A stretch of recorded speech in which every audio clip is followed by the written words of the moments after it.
the Association of Certified Fraud Examiners. Together, reducing fraud worldwide. Fraud examiners using social media today is an absolute necessity because what we have is everyone discussing their ongoing day-to-day life, whether it seems like it's immaterial, innocuous to what we would be doing as far as reporting, self-reporting our lives. It could become a key piece in an investigator's review. I might say I'm going to the Whole Foods this afternoon or the grocery store or to yoga, but at the same time I'm supposed to be busy doing follow-up interviews or investigations or any type of work for my client.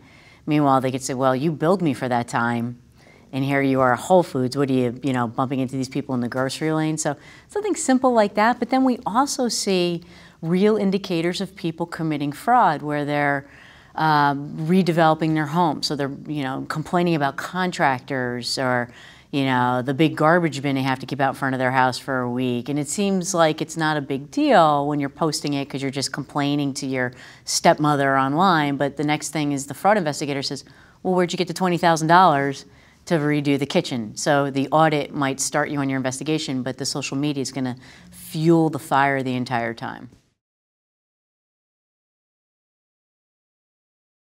Capturing social media, this is a great question because I just finished a case where we have to look at the social media footprint of very active fraternities. And these websites and their social media accounts have a great deal of content. So I took two approaches. One is to use Adobe Acrobat.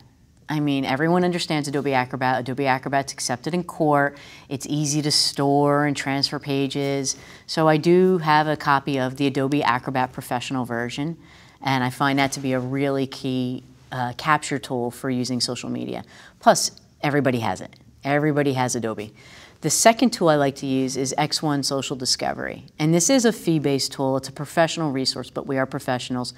X1 captures the full footprint of the social media account, but it also grabs all of the metadata attached.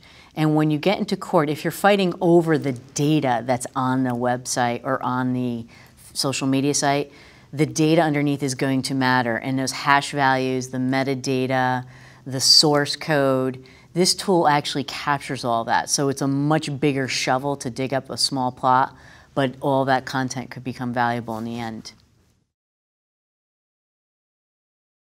The roadblocks we see today with social media investigations come up in the forms of legal permissibility and the lack of understanding from the clientele.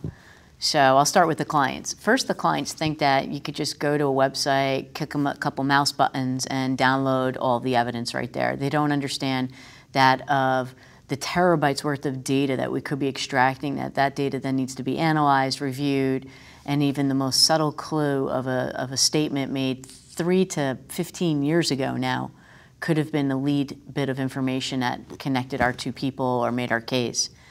Then our legal hurdles that we have to get through, or our contractual hurdles that we have to get through, is where do you get your content from? If I, John, try to get into your social media account and you have it set to private and you have everything blocked and you really have an expectation of privacy, at least in your mind you have an expectation of privacy on your site, do I have a right to create some sort of sock puppet or pretend account or whatever jargon's going around, a false profile, and try to friend you and to gain access into your account?